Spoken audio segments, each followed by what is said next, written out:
उत्तर प्रदेश में सीएम योगी आदित्यनाथ की नई जनसंख्या नीति का नीतीश बाबू ने विरोध कर दिया है। नीतीश कुमार ने जनसंख्या नियंत्रण पर कानून को गैर जरूरी बताते हुए महिलाओं को शिक्षित बनाए जाने की जरूरत बताई थी।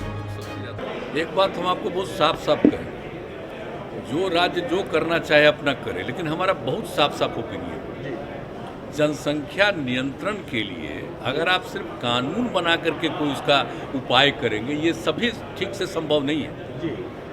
आप जरा चाइना का पता कर लीजिए, 1 से 2 किया, अब 2 के बाद भी क्या हो रहा है, तो आप देख लीजिए स्थिति, कहीं भी किसी देश का हालचाल देख लीजिए। ये सबसे बड़ी चीज़ है कि जब महिलाएं पूरे तौर पर पढ़ी रहेंगी तो इतनी जागृति आती है, इतना कॉन्शसनेस होता है कि अपने आप प्रजनन दर घटेगा।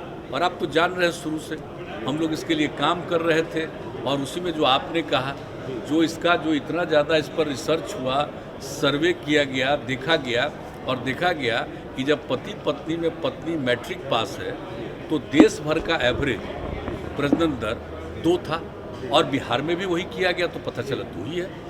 लेकिन अगर +2 तक पढ़ी हुई है, इंटर पास है, तो देश का उस समय आया 1.7 और बिहार का आया 1.6।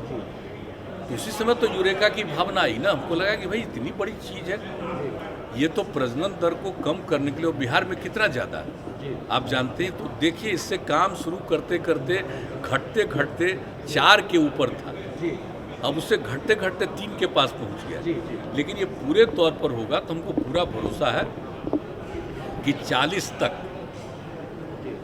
हमको जो लगता है, मेरा अपना व्यक्तिगत जो हम पूरा का पूरा करते हैं कि 2040 तक जरूर ये वृद्धि नहीं रहेगी और उसके बाद घटना शुरू होगा। तो इस तरह से जब बात है तो हम लोग तो इसी पर काम कर रहे हैं। लेकिन बहुत लोग रखता है खाली कानून बना देंगे और उससे हो जाएगा, तो वो तो अपना सोच है अपना। हम लोगों का सोच बहुत साफ है कि कैसे हम कर सकते हैं प्रजनन दर कम, और इसमें कोई कम्युनिटी का हो, सब पर ये असर पड़ेगा।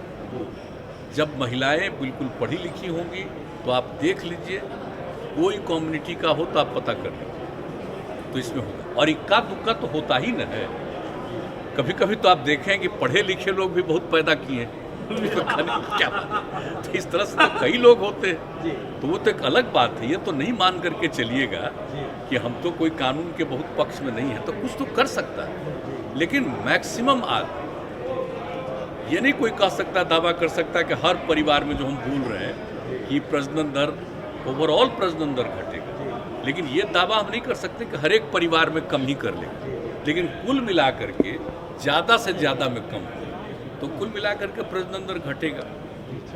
तो इसलिए हम लोगों का तो यही राय है। बाकी हमको तो अब अलग अलग राज्य का है, लोगों का अपना अपना सोच है, तो अपने ढंग से करें।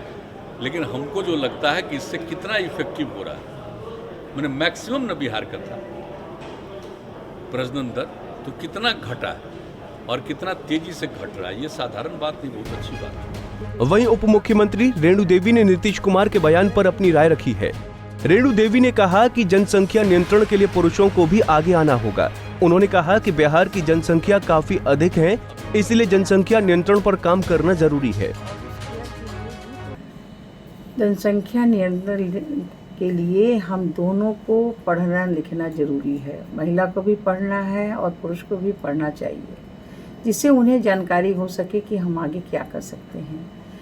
और जिस तरह से महिलाओं को आगे बढ़ाने का काम अगर पुरुषों का है, तो पुरुष को चढ़ बढ़ के काम करना चाहिए, क्योंकि महिला तो दोहरी मार खाती हैं। वो घर में भी काम करती हैं और बाहर भी काम करती हैं, और पुरुष भी काम करते हैं। तो अगर परिवार नियोजन में पुरुष भी साथ दें तो महिलाओं को सुविधा होगा। अगर महिलाएं साथ देती हैं तो महिलाओं को हॉस्पिटल तक ले जाना, उन्हें करा के लाना, और उस तरह से जो रिप्रोडक्टिव हेल्थ केयर जो है, उनके लिए जो जागरूकता हम लोगों ने किया है, और उस केयर के लिए भी तो उसमें पुरुष जब हॉस्पिटल ले जाएगा तब ना उसको मिलेगा, और जब पुरुष ले ही नहीं जाएगा तो क्या मिलेगा।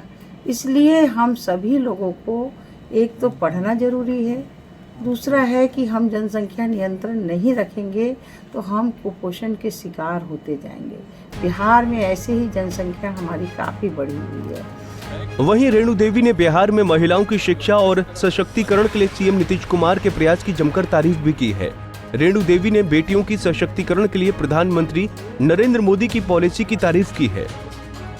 मुख्यमंत्री जी नीतीश कुमार जी को धन्यवाद देना चाहते हैं कि उन्होंने जो लिटरेसी का कार्यक्रम इतना अच्छा हुआ, देश के प्रधानमंत्री को मैं माननीय नरेंद्र मोदी को देना चाहती हूँ कि जिन्होंने इतना बड़ा काम करके दोनों लोगों ने डबल इंजन की सरकार में और आज इंटर क्लास तक हमारे बिहार की सरकार जो है इंटर जो है पंचायत तक कर दी। तो जब हमारी बच्चियां जब पढ़ के जाती है अपने पंचायत से इंटर तक, हमारे यहाँ मेडिकल में 33% हुआ, हमारे यहाँ इंजीनियरिंग में 33% हुआ, हमारे यहाँ खेल में 33% हुआ। और इस तरह के जो कार्य हैं जो बढ़ रहे हैं, महिलाओं का जो हौसला बढ़ा है, तो ये तो अपना लिटरेसी देखिएगा कि लिटरेसी बढ़ा है, उससे हमारा प्रजनन दर भी कम हुआ है, बिहार का इस समय कम हुआ है। तो इसलिए पढ़ना तो सबसे ज़रूरी है, एजुकेशन सबसे ज़रूरी है। और इसमें हम आग्रह करते हैं पुरुष भाइयों को कि बढ़ चढ़ के भाग लें और अपने बच्चों को हमारे दो करने का अगर करेंगे तो भविष्य बहुत ही उज्जवल होगा। बीजेपी और संघ परिवार के दिग्गज नेता जनसंख्या नियंत्रण को लेकर बेहद गंभीर है, इसलिए आने वाले वक्त में इस मुद्दे को लेकर नीतीश कुमार के स्टैंड पर पूरे देश की नजर टिकी रहेगी। पंजाब केसरी टीवी के लिए पटना से संजीव कुमार की रिपोर्ट। हमसे जुड़े रहने के लिए हमारे YouTube चैनल को सब्सक्राइब करें और नई वीडियो की नोटिफिकेशन के लिए बेल आइकॉन को दबाएं। अगर आप ये वीडियो Facebook पर देख रहे हैं तो लाइक जरूर करें और ज्यादा से ज्यादा शेयर करें। धन्यवाद।